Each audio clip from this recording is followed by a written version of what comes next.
দর্শক যুক্ত আছেন যুগান্তরের সাথে, আপনাদের সাথে আছে আমি আদনান জুবায়ের শাওন। দীর্ঘ 17 বছর পর গতকাল তারেক রহমান দেশে আসছেন এবং আজ বাদ জুমা তিনি শহীদ প্রেসিডেন্ট জিয়াউর রহমানের মাজার জিয়ারত করার উদ্দেশ্যে গুলশান থেকে আসবেন এবং তারই অপেক্ষায় আমরা দেখতে পাচ্ছি হাজার হাজার নেতাকর্মী এই মুহূর্তে শহীদ প্রেসিডেন্ট জিয়াউর রহমানের মাজার এবং এর আশপাশ এলাকায় জড়ো হয়েছেন এবং তারা বিভিন্ন স্লোগান দিচ্ছেন। এই মুহূর্তে আমরা দেখতে পাচ্ছি বিভিন্ন স্থান থেকে আসা নেতাকর্মীরা জড়ো হয়ে শহীদ জিয়ার মাজার এবং এর আশপাশ এলাকায় অবস্থান করছেন। আমরা ইতিমধ্যেই দেখতে পাচ্ছি হাজার হাজার নেতাকর্মীর ঢল শহীদ জিয়ার মাজার এবং এর আশপাশ এলাকায়, এবং এই মুহূর্তে দেখতে পাচ্ছেন পুরো এলাকা লোকারণ্য। আমরা দেখতে পাচ্ছি অসংখ্য নারী নেতৃবৃন্দ এখানে উপস্থিত হয়েছেন এবং পাশাপাশি বিএনপি সহযোগী ও অঙ্গ সংগঠনের নেতৃবৃন্দ এখানে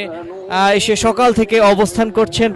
অসংখ্য মানুষ বিভিন্ন জেলা থেকে যারা গতকালকের গণসংবর্ধনায় অংশ নিতে যারা ঢাকায় আসছিলেন, এর মধ্যে অধিকাংশ অংশই আমরা দেখতে পেয়েছি ঢাকায় থেকে গিয়েছেন। তারা আজ তারেক রহমানের এই কর্মসূচি, বিভিন্ন কর্মসূচির মধ্যে যেমন আজ শহীদ প্রেসিডেন্ট জিয়াউর রহমানের মাজার জিয়ারত, স্মৃতিসৌধে পুষ্পস্তবক অর্পণ সহ যে সকল কর্মসূচি আছে সেই সকল কর্মসূচিতে অংশ নেওয়ার জন্য অসংখ্য মানুষ তারা ঢাকায় থেকে গেছেন। এই মুহূর্তে আমরা দেখতে পাচ্ছি পুরো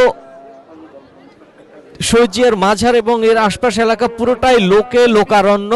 আইন শৃঙ্খলা বাহিনীর সদস্যরা অনেকটা হিমশিম খাচ্ছেন, তাদের যে নিরাপত্তার কাজে নিয়োজিত যে আইন শৃঙ্খলা বাহিনীর সদস্যরা আছেন তারা অনেকটা হিমশিম খাচ্ছেন আর একটা শৃঙ্খলা বজায় রাখতে। আমরা দেখতে পাচ্ছি এই মুহূর্তে হাজার হাজার মানুষ এই মুহূর্তে সেই অবস্থান। আপনারা কোন জায়গা থেকে আসছেন? আমরা ভোলা চরপেশন থেকে আসছি, ভোলা চরপেশন এবং মনপুরা থেকে আসছি, অনেক দূর। নুর ইসলাম নয়ন ভাইয়ের ওখানে নির্বাচনে 17 বছর 3 মাস 14 দিন পর আমাদের প্রিয় নেতা, বাংলাদেশের অভিভাবক, গণতন্ত্রকামী মানুষের এক আশা আকাঙ্ক্ষার প্রতীক জননেতা জনাব তারেক রহমান মহোদয় এসেছেন। এটা আমাদের অনুভূতি প্রকাশ করে যাবে না, এটা আমাদের সর্বোচ্চ আবেগের এবং অনুভূতির জায়গা।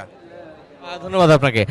দর্শক, বাংলাদেশের বিভিন্ন জেলা থেকে আগত নেতাকর্মীরা এখনো ঢাকায় অবস্থান করছেন তাদের প্রিয় নেতা তারেক রহমানকে দেখতে, এবং আমরা দেখতে পাচ্ছি ইতিমধ্যেই শহীদ জিয়ার মাজার এবং এর আশপাশ এলাকা লোকারণ্য। হাজার হাজার নেতাকর্মী এখানে এসে জড়ো হয়েছেন এবং তারা বিভিন্ন স্লোগান দিচ্ছেন। দর্শক, সবশেষ তথ্য জানতেই যুক্ত থাকুন যুগান্তরের সাথে।